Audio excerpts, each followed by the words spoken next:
Hi Adam, welcome to the first show of No Beef Podcast. My name is Bobby, I'm the host. Thank you very much for coming on. You are actually the initial guest, so I'm very happy with that, so thank you. Just going to go right into it, Adam. Can you please tell me who you are and what you do, and a bit about yourself, please?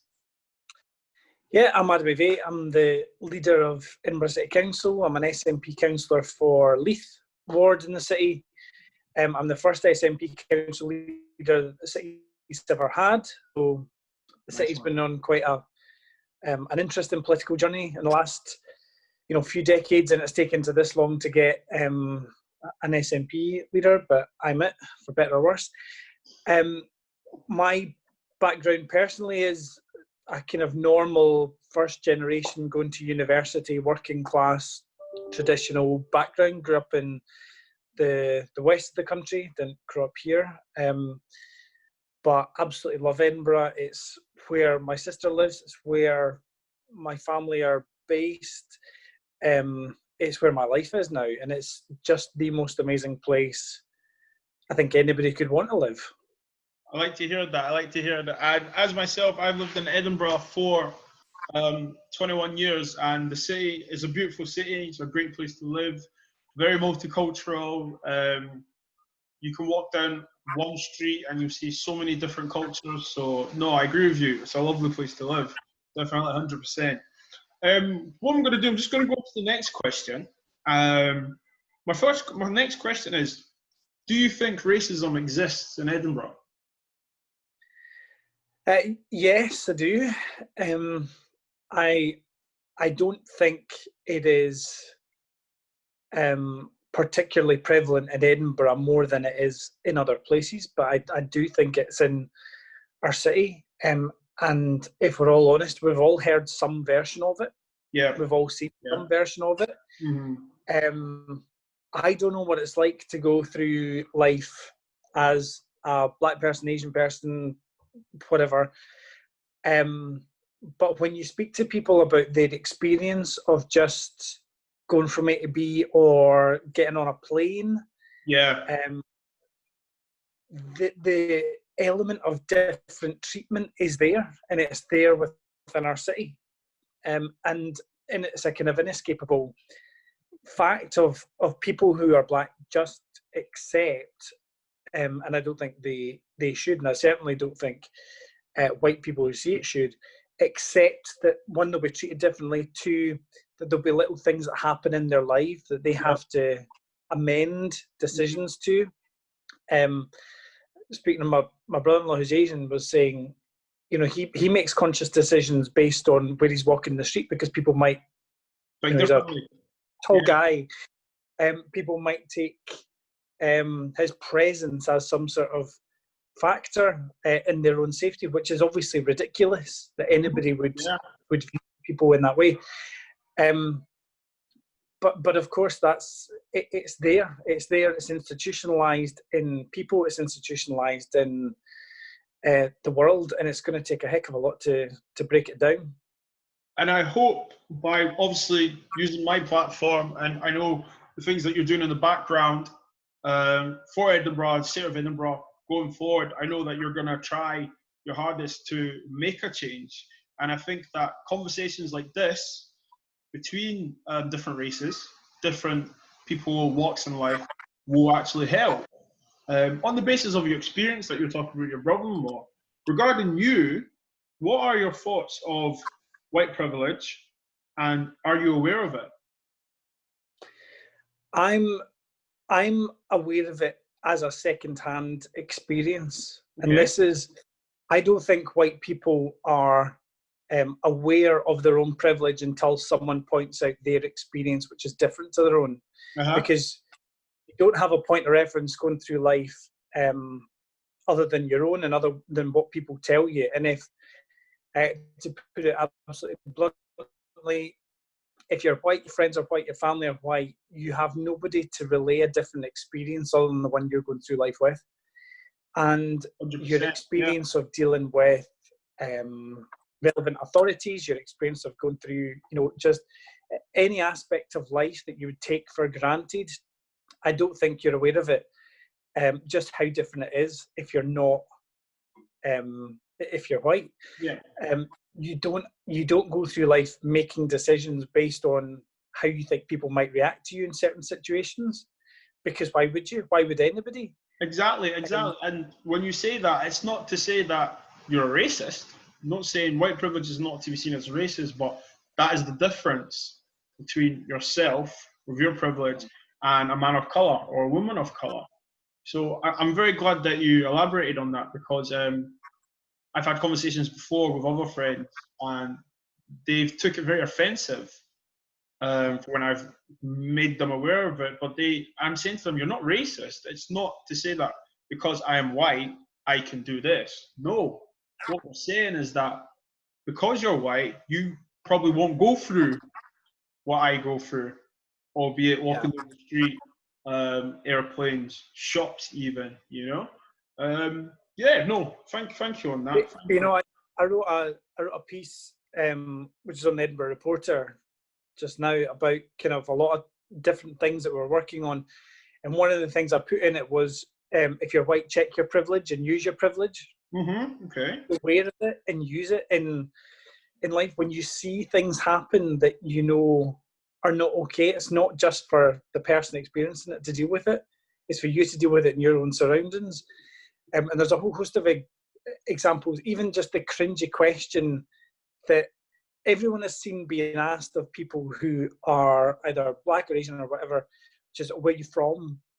And being asked that ridiculous sort of, as if you're not from here. Now, I have some personal sympathy with this because I'm from the West Coast, so I'm not from Edinburgh originally, so I arguably should be getting that question more than other people when I'm in.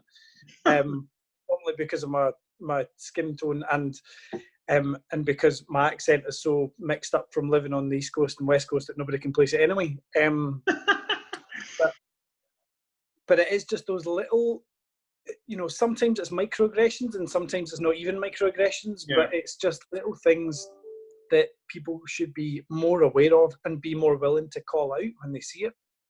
And I think you're right, because that would make the individual or the group of people of colour more stronger and probably less vulnerable. You know, if we're both walking down the street and I was racially profiled, I'd love for you to be like, hey, what are you doing? You can't say stuff like that, you know. And that is what I think we do need in society, is for people to read the column and for people to be like, actually, do you know what? Yeah. Act out. And I'm not saying be violent or aggressive, you know, but use your privilege to be able to cast and eradicate stuff like that out. So no, 100% agree with you on that one. Going on to the next question, Adam, how do you think we can educate ourselves with equality and race in Edinburgh? It's a big question, and it's kind of, we're grappling with this now as a city and as a council, how we embed a kind of different starting point in people's minds. We've had some great conversations with people who are leading petitions in the Scottish Parliament to get Black history really embedded in the curriculum in a different way that sets a kind of different starting point. Happy to support those efforts. Looking at what we're doing in the city to embed equalities within not only the curriculum, but how we're going about everything within our schools, starting people as young as possible, because your starting point as a 4-year-old is very different from your starting point if you're a 36-year-old. But you can't ignore the 36-year-old, because that 36-year-old is going to be the parent of the 4-year-old, and that 55-year-old is going to be the grandparent of that 4-year-old.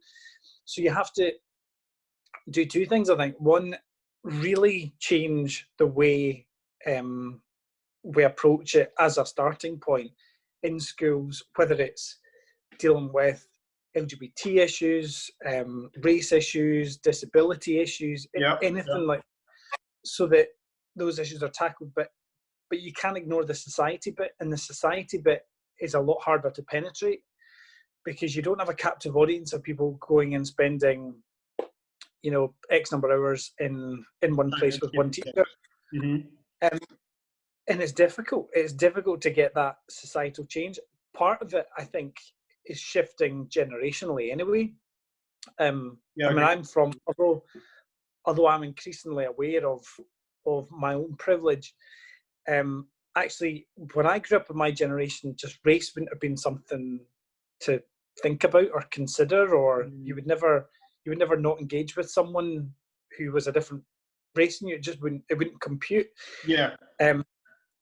So part of it is perhaps generational, and part of it is systemic. It's about workplaces. It's about everywhere there are people, making sure that everyone is engaging in the same terms, and that goes right to how workplaces set things up, how they deal with people, to how the authorities deal with people. Yeah. And while we can look at what's happening across the pond in the US and say, absolutely, that's, thank God that our police are nothing like that, we'd be kidding ourselves if there weren't issues here to address in that sense.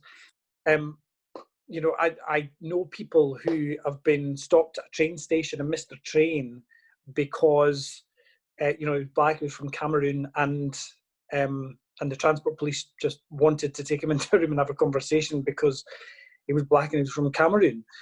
And, Asian men, particularly trying to get through an airport, just expect to be treated very differently than anybody else, particularly if they're traveling alone or with other Asian people. So we can't turn our back on the fact that we know these things are happening. Yeah. So part of it is about people and everyday people trying to get a better understanding of these issues and trying to work through them. Part of it is starting people as young as possible in schools. And part of it is, I suppose, whether it's a council, whether it's the police, whether it's any other organisation that's in a position of authority within our society, within our city, is making sure that they are putting things in place to make sure that they're not, quite deliberately not, treating people differently because of ridiculous characteristics of that. And on the back of that, do you feel that awkward conversations are going to have to be had with people going forward? Hugely. One of my friends has just told me about her conversation at work with her colleagues, being the only black team member, the only black person who's meeting a sea of white people every single day in work, and relaying that story, how much courage that must have taken and how awkward that must have been, but how incredibly kind of breakthrough that creates as a moment between someone and their colleagues. Yeah, it can't be underestimated either. So people, I don't think, should be afraid to have a conversation about it, as long as that conversation is based on a willingness to respect people and hear what they have to say. I mean, to use an example that's kind of off the beaten track, but when we've talked about the Henry Dundas statue for the last wee while, I've had a lot of emails saying if people think we're doing the right thing. Some emails saying people don't think we're going far enough, and some emails saying we should be more balanced and celebrate the man of Dundas more, which I don't have a great deal of sympathy for. But interestingly, the response that I've been given to a lot of people who are saying you need to go further and this is what you need to do to address these issues are not black people.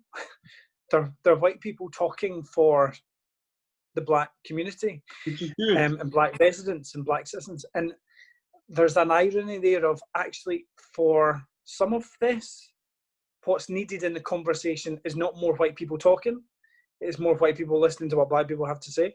Yes, 100%. And I echo that last sentence, because if the majority of the white people that did listen to what the people of colour or black people had to say, without using the term no beef, just listen to us, hear us, and then emphasize with us. And then imagine yourself in our positions, So I feel like what you're doing is great. It's very encouraging for myself personally. I've read about the stuff that you are looking to do, and I'm intrigued, I'm interested, and I'm feeling very powerful, feeling yes, we are making a move, we are trying to make changes. I know the black community are not naive. Things aren't going to just happen overnight.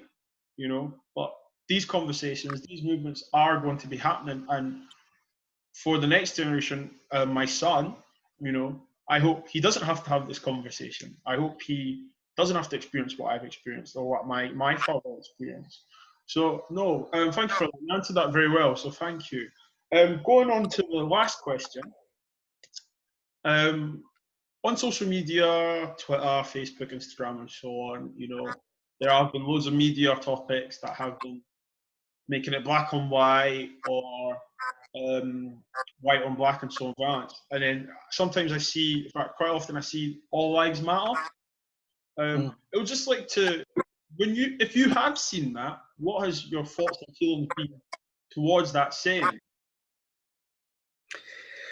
It's not something I've got any truck with. I'm afraid. So I've seen some elected members in the say tweeting. I have to say, not from the SNP, tweeting all lives matters, and it just seems totally devoid of any understanding whatsoever as to what actually is going on. The whole point of, well, from my perspective, although I'm not going to define a movement which is not about white people like me, but the whole point of Black Lives Matter is to make sure that people understand exactly what people are facing on a day-to-day basis. Thank you. Yeah. And for, to put it bluntly, white people to try and annex that and commandeer it and dismiss it as, yeah, of course, all Black Lives Matter, but they matter in the context of everybody else. It just fails to miss the point. Yep, and that's where the anger stems from as well. Kind of analogies of, you know, someone sitting with their Hello, you there? Yeah. Yeah. Okay. Yeah. Awesome. Okay. I mean, there's been some great analogies of, you know, and little cartoons and stuff of someone sitting with a broken leg screaming, "Ah, my broken leg," and then someone standing over them with two fine legs going, "But what about my legs?" You know. Exactly. It's missing the point just spectacularly, and it's interesting that I've not seen any black person anywhere missing the point. On social media or anything like that. I've seen plenty of white people absolutely missing the point. And I think if people feel so threatened with their position as a, you know, and predominantly I've seen this from straight middle class, white, affluent, you know, people with you know, no greater privilege in society imagined. I don't think. If they're so threatened in their position that they have to constantly insert themselves into someone else's desire for equality, I think they need to take a good hard look at themselves. 100%, yeah. I think you're right, because, you know, I've said to previous people, former friends, unfortunately, I don't understand why it's a debate. You know, it's like, I mean, the analogy I use is that, God forbid, I'm at my son's funeral and one of his uncles are talking about him, and then someone comes in and says, "What about my child?" You know, it's not possible. Like, I don't understand that stance or that reply.